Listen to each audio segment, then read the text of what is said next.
여러분의 학점은 안녕하십니까. 학점의 민족 폼티처입니다. 여러분, 학점은행제 하면 떠오르는 게 무엇이 있으신가요? 저는 대표적으로 두 가지가 떠오르는데요. 바로 첫 번째는 합벌로는 최악이다, 그리고 두 번째는 플래너는 신뢰가 안 간다입니다. 근데 저는 이런 인식이 생겨난 원인들이 뭘까 개인적으로 궁금해지더라고요. 그래서 자료를 찾고 분석을 하다 보니까 정답에 가까운 원인들을 찾게 되었습니다. 그리고 이걸 통해서 여러분들과 학점은행제는 정말로 별로인가, 쓸모가 없는 것인가에 대해서 한번 이야기를 나누어 보려고 합니다. 자, 그럼 바로 가시죠. 학점의 민족. 자, 그럼 일단은 학점은행제라는 이 제도에 대해서 간략하게 알아봐야 되겠죠. 국가평생교육진흥원 사이트에 들어가시면 알 수 있는데, 대학 외에 다양한 평가학습 및 자격을 학점으로 인정받아 일정 기준치를 충족하면 학위를 부여해준다는 겁니다. 자, 평가학습 및 자격에는 온라인 강의와 전적대 학점 인정, 취득 자격증 학점 인정, 독학사 통과 과목 학점 부여 등 다양한 항목이 있는데, 자, 온라인 강의다 보니까 시간적으로 자유롭고 평가 인정 항목이 많아서 기간적으로 절감하는 데 있어서 많이 유용하면서 원격 평생교육원에 한해서 비용이 많이 저렴하기 때문에 이 세 가지 이유들로 인해서 산업기사나 기사, 또는 보육교사나 사회복지사 자격증, 또는 편입학 지원 자격을 갖추는 데 있어서 매우 유용한 제도다, 이렇게 말씀을 드릴 수 있겠습니다. 근데 이러한 이점이 있음에도 불구하고요, 초기에 잘 알려지지 않았던 탓인지 학사가 그렇게 많지 않았습니다. 근데 제도가 급격하게 발전하게 된 두 개의 구간이 있는데요, 그것은 바로 2011년과 2019년입니다. 저는 이 두 개 년도를 분석하여서 이 학벌에 대한 안 좋은 인식과 플래너에 대한 안 좋은 인식이 생겨나게 된 그 원인을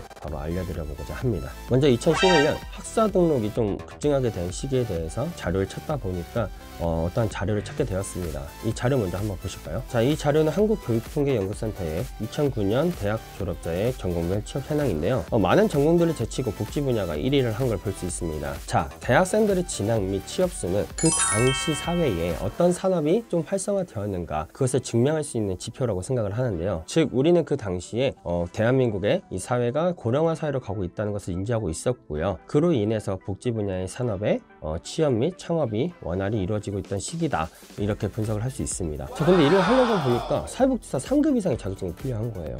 그러다 보니까 많은 사람들이 대학교를 갈 수는 없고 다른 방법을 찾다 보니까 이 학점은행제가 좀 많이 알려지게 된 것 같습니다.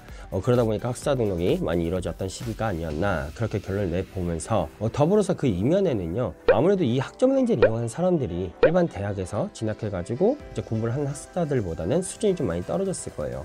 그러다 보니까 자연스럽게 이 학점은행제에 대한 이 학벌에 대한 안 좋은 인식이 시작되는 본격적인 시기가 아니었나, 그렇게 생각을 해보고, 그리고 꾸준하게 고령화로 이어지면서 학사가 꾸준히 유지되면서 이 학벌에 대한 안 좋은 인식은 이제 완벽하게 굳어지게 된 거죠. 자, 아무튼 이러한 과정이 꾸준히 이어져 오다가 2019년에 또 한 번 학사가 급등하는 상황이 발생합니다. 그 원인으로는 당연코 저는 딱 한 가지를 보고 있는데요, 그것은 바로 사회복지사 자격증 취득 강화입니다. 자, 2019년 그 당시까지만 하더라도요, 총 14과목 2학기 과정이었습니다. 근데 20년부터 17과목 3학기 과정으로 바뀌다 보니까 이 소식이 많은 사람들한테 이제 전달이 돼요. 그러면서 너도 나도 이제 좀 미리 취득을 하고자 움직였던 이런 시대적 흐름이 반영된 이 학사 등록 수치라고 볼 수 있는데요. 근데 이 이면에는 이제 1년 만에 사회복지사 자격증을 좀 안전하게 취득할 수 있도록 도움을 드리겠다라는 이런 플래너들이 좀 많이 있었을 거예요.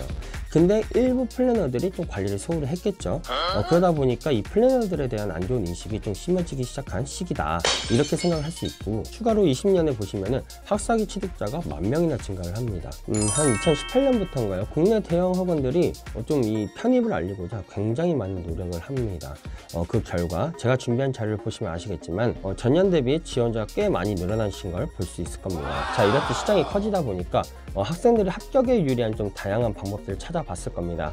그 중에서 이 편입 공부 시간이 좀 확보가 유리하고, 그리고 학사학위를 단기간에 취득해서 학사 편입이 가능한 이 학점은행 제도가 알려지면서 이 학사 등록이 좀 많이 이루어졌을 건데요. 자, 하지만 그 이면은 분명히 이 학생들의 상을 고려하지 않고 학사 편입만을 권장하는 교육기관들이 많이 늘어난 건 사실입니다. 거기에 본인의 이득만을 위해서 무조건적인 학사학위 취득만을 권장하는 이런 플래너들도 많이 생겼겠죠.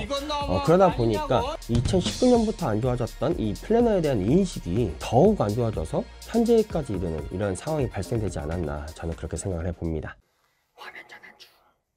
자, 이렇게 학점은행제에 대한 인식과 그리고 플래너들을 향한 비판적인 시선이 생기게 된 원인들에 대해서 한번 좀 찾아보았는데요.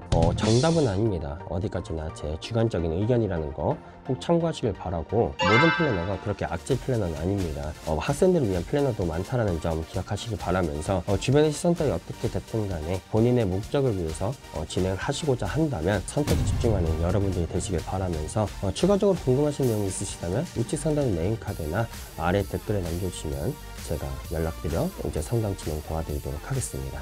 감사합니다.